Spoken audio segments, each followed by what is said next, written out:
1,20,000 পর্যন্ত আমি একদিনে বেচছি। এটা আসলে মূলত আমি অল্প টাকা নিয়ে শুরু করছি। আমার তো কোনো আসলে হিসাব কিতাব নাই, আমি মালিক, আমি কামলা, হ্যাঁ একাই শুরু করছি। 5 বছর যাবত আমি এই জগতে আসছি। আমি মূলত আগে মুদির ব্যবসা করতাম, আজকে 5 বছর যাবত আমি এই জগতে আসছি। এই ব্যবসাতে আসছি আসলে আমার কৃষি খুব ভালো লাগে, কৃষিকে খুব ভালোবাসি আমি, এই কারণে মূলত এটাতে আসা। আলহামদুলিল্লাহ আমি এই লেবু চাষ দিয়ে আলহামদুলিল্লাহ খুবই মোটামুটি লাভবান। অন্য কৃষি করছি, কিন্তু ঘটনা হয়েছে আমি লেবু চাষটা আজকে 5 বছর ধরে এই জগতে আছি।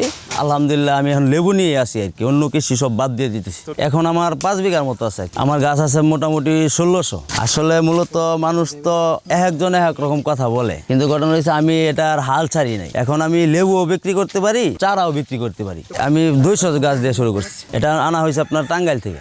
এটা মূলত আমি যখন আপনার মুদির ব্যবসা করতাম, পাশাপাশি আমার একটা কাঁচামালের ব্যবসা ছিল। আমি ওই টাঙ্গাইল থেকে গিয়ে আপনার লেবুগুলা সংগ্রহ করতাম। ওইখান থেকে লেবু সংগ্রহ করার পরে দেখতেছি যে তারা চারা করে, ওই জায়গা থেকে আমি 200 চারা আনছি। এটা মূলত আপনার 6 মাস পর থেকেই ফলন শুরু হয়, কিন্তু 2 বছর হলে আপনার একদম পুরোপুরি ফলন পাওয়া যায়। প্রথম ফলনটা আপনার মোটামুটি কম হয় আর কি, কিন্তু যত আপনার গাছের বয়স বাড়বে তত আপনার ফলনটা বাড়বে। না, প্রথম আমাদের এলাকায় তো সবাই বলছে যে এগুলো তো আসলে আমাদের এলাকায় খাবে না বাজারে, কিন্তু এখন আমাদের বাগান থেকেই বিক্রি হয়ে যায়, বাজারে নিতে হয় না। গত রমজানে বা করোনাতে আপনার ভালো টাকা পাওয়া গেছে। সর্বনিম্ন ধরনের 15 টাকা পিস বিক্রি হচ্ছে।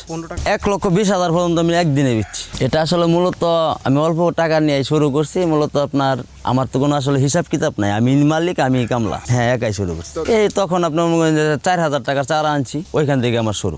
গত রমজানে মনে করেন যে আমি প্রথম দিনে মনে করেন যে 80,000 টাকা লেবু বিক্রি করছি। 3 মাস আসলে লেবুর বাজারটা ভরপুর থাকে, ফাল্গুন, চৈত, বৈশাখ, এই 3টা মাসে আপনার যদি লেবু বিক্রি করি ওটা দিয়ে লাভবান হওয়া যায়। আর যে 9 মাস তখন আপনার বাজারটা থাকে কম, বাজার নেয় কম, মানে একদম সস্তায় বেচা লাগে। হ্যাঁ, দোকানের পাশাপাশি করতাম, এখনো রানিং দোকান আছে, মুদির দোকান আছে। আসলে মোটামুটি পরিশ্রম নিজে করি, আবার লোক দিয়েও করাই।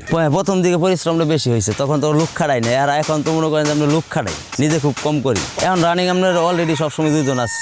তখন তো মনে করেন আপনার ওই গাছের গোড়া পরিষ্কার করা লাগতো, স্প্রে করা লাগতো, সার দেওয়া লাগতো, বিভিন্ন পানি দেওয়া লাগতো, বিভিন্ন দিক দিয়ে মনে করেন যে নিজেই করা লাগতো। তখন তো আর লোক খাড়াইতে পারছি না, প্রথম অবস্থা শুরু করছি।